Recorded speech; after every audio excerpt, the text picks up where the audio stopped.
What exactly makes something scary? That's a very good question. It's easy to explain what makes something dark, disturbing, or gory, but none of these things are scary in and of themselves. At least, not to me. To me, scary is something a bit more esoteric. Scary is when you finish reading or watching something and then find yourself not wanting to flush the toilet because the noise is too loud. Scary is when you don't want to close your eyes in the shower in fear of something being there when you open them. Scary is when you're brushing your teeth at night and your wife knocks on the door and you need to call maintenance because there's now a head-shaped crater in the ceiling. Movies sometimes try to fool you into thinking they're scary by dropping in sudden, extremely loud jump scares, looking at you, James Wan. But that's not scary. That's startling. This morning, a pigeon flew into my window, and I nearly had to replace my pants. But I wasn't scared of that pigeon. I was just startled. A good jump scare can work to enhance a scare, but can never fully replace it. When it comes to the written word, or media like comics and manga, this is even more difficult, as you can't rely on this gimmick unless a bastard like myself makes it into a video. But there's also an advantage here. Written media engages the imagination more than a video does, and as scary very much lies in stimulating the imagination and turning ours against us, yeah. So today, let's take a look at 5 moments in horror manga that I consider to be, well, genuinely scary. As always, a few caveats apply. I am only allowed to use one example per author, otherwise this is going to be Masaki Nakayama the video, and thus naturally only one example per manga. With that out of the way, let's go. At number 5. What's in the Tub? Uzumaki. As you might have realized, I'm not the biggest Junji Ito fan in the world. He is definitely competent and certainly highly imaginative, but a lot of his stuff is either too weird to be scary or too heavy on the ask me what it means Japanese societal allegory. His short stories can be really good, but his long-form stuff, ugh. He definitely is the Japanese Stephen King, because while he's creative, he also never seems to know where, when, or how to end a yarn. And Uzumaki, which many consider his seminal work, is the perfect example. However, I will say that the first, maybe third of Uzumaki is extremely good, including this bit, which is actually the very first little mini-story within Uzumaki. Uzumaki revolves around Kurozu, a town in rural Japan that has a variety of odd supernatural events revolving around spirals. Some people are phobic about them, some people see them everywhere, and some become weirdly obsessed with them, including this dude, who just so happens to be the father of one of our 2 protagonists, Shuichi Saito. He's nutty butties over spirals of any sort, staring at a snail shell for ages, commissioning spiral-based ceramics, and collecting and hoarding, well, anything with a spiral, which naturally worries his wife and son. Eventually, his wife gets fed up and chucks his entire collection, leading to him wigging the hell out. But he then realizes that he can make spirals himself. Rolling his eyes around independently of each other, how? And coiling his tongue in a pretty nasty manner. Later, we see that he's ordered something, and that he died shortly after. Everyone was told that he fell down the stairs, but as Shuichi explains, it was a bit weirder than that. One night, he and his mother came downstairs to find his father gone, and a huge wooden tub at the center of the room. The pair approached it cautiously, opened it, only to find...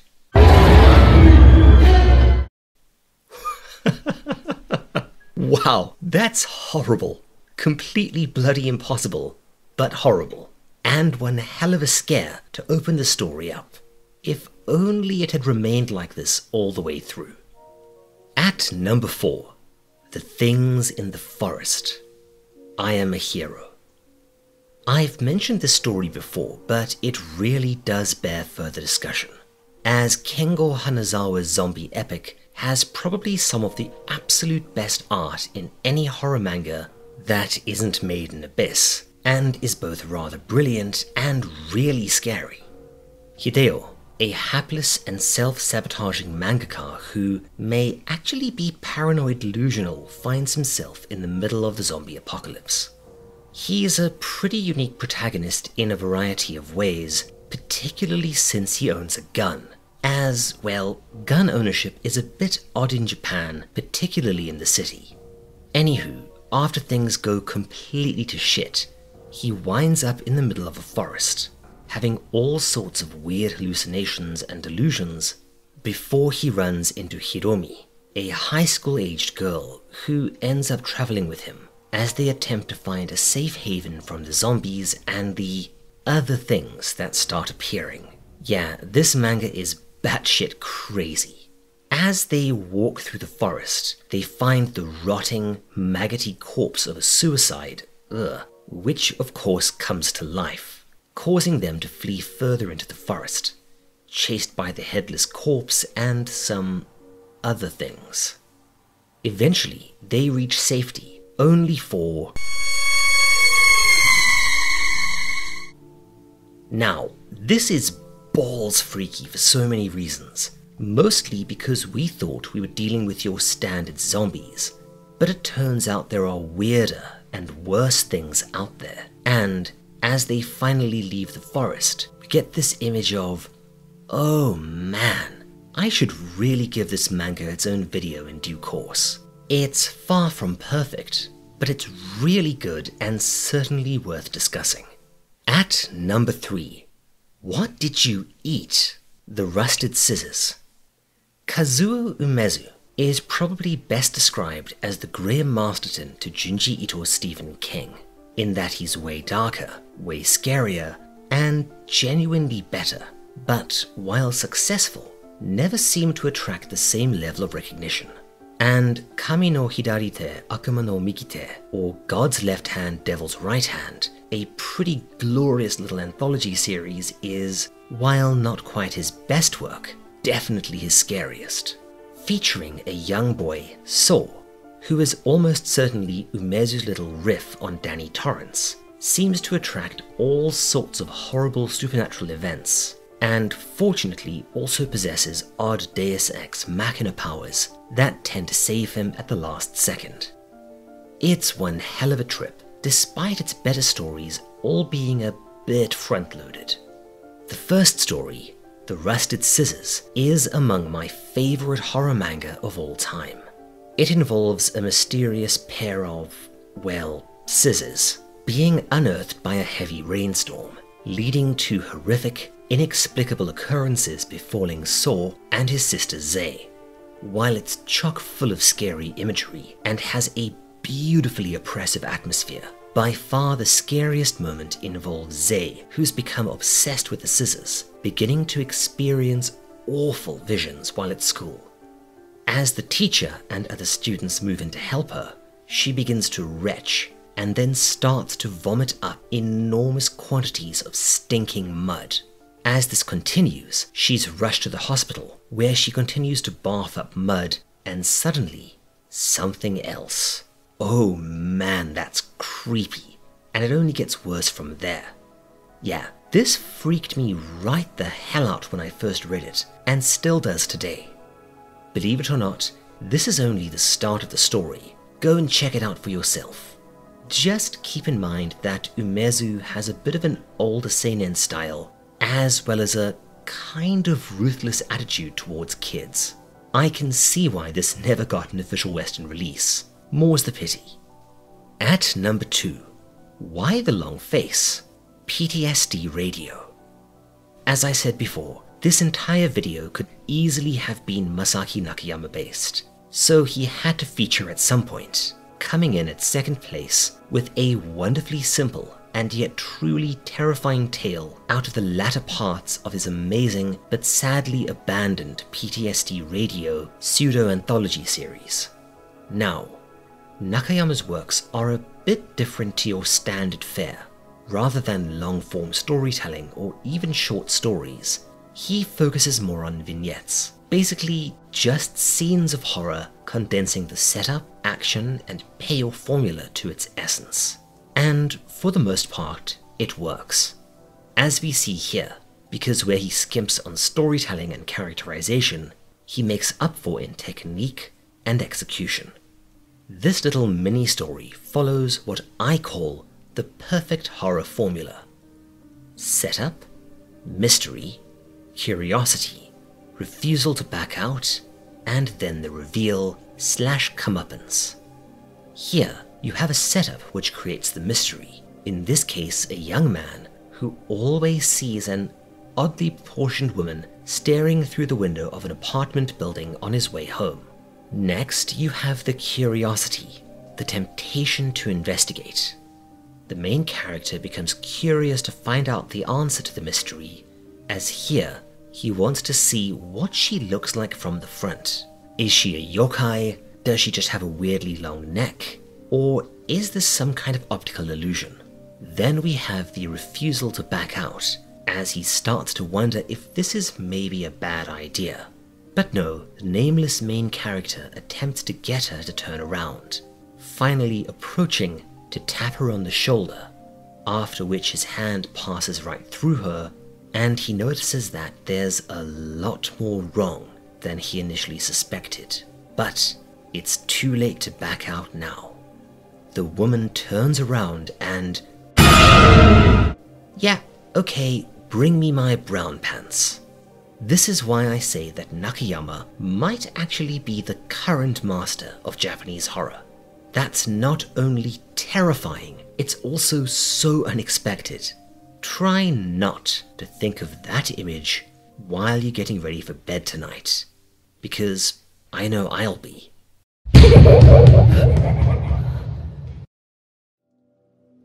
And finally, at number 1. How the hell did you get in here, Higurashi? Yeah, I'll shut up about Higurashi when someone makes something better. This mind-bending little melodrama is just so good on almost every level, combining horror, mystery, and small-town slice-of-life stuff, with both the manga and the anime being truly excellent in their own rights. While not all of it is especially scary, it does build a wonderfully creepy atmosphere, so that when the scares do arrive, oh boy do they hit home. And this one might be the single scariest moment in any manga ever. Now, without too many spoilers, this occurs in the second arc of the manga, the Watanagashi arc, which I consider to somehow be both the weakest arc in the story and yet the scariest. Let me see if I can explain. Two twin sisters, Mion and Shion Sonozaki, belong to a local Yakuza family, and both develop an interest in Keiichi, the protagonist of the story. Keiichi accidentally offends Mion, leading to her having some kind of nervous breakdown and apparently being possessed by a demon, although this could more accurately be described as a psychotic break. Long story short, this causes her to go on a psychotic, murderous rampage, torturing and killing several people, and abducting Shion and Keiichi for a similar fate, keeping them trapped in a secret dungeon under the Sonozaki family home. As Mion prepares to murder Keiichi and her sister, he is finally able to get through to her when he apologizes. She warns him, though, that if he sees her again, not to approach, as the demon will be in control of her body. She then knocks him out, and when he awakens, to his joy and sadness, Mion is gone, but Shion is still alive. However, the arc doesn't quite end there. The reason I describe this arc as the weakest is because it's bloody confusing. A lot of important stuff happens off screen and is only told to us via exposition. This arc raises way more questions than it answers, likely because a later arc is actually this arc told from a different perspective, explaining and recontextualizing most of what happened. And the reason I describe it as the scariest arc is, well, let's see. A good while later, after the murders and the culprit Mion vanishing, Keiichi and his parents decide to leave Hinamizawa. He is still troubled by Mion's psychotic break/possession, which he blames himself for. However, that night he hears a noise outside and goes to check, finding Mion. He apologizes to her again and they hug, with him remembering her warning a second too late, and she stabs him, leaving him to bleed out. Keiichi narrowly survives and is recuperating in hospital when the local detective explains to him that on the night Mion tried to kill him, she also murdered Shion by pushing her off a balcony to her death. Okay, it's a bit weirder than that. See, as the detective continues, he explains that nothing about the case makes sense at all, and asks Keiichi to confirm that it was Mion that stabbed him. Somewhat confused, he does, which is when the detective tells him that they found a well in the underground dungeon Mion was keeping him and Shion in, and down in the depths, Mion's long dead corpse was found. So, how the hell did she manage to stab Keiichi and murder her sister while rotting away at the bottom of the well? Yeah, as I said, this arc should be called What the Blithering Fuck is Going On? The two talk further, but get nowhere fast, and the detective finally leaves, frustrated. Late that night, Keiichi's lying on his bed alone, trying to puzzle it all out, when he sees something on his bed. Then,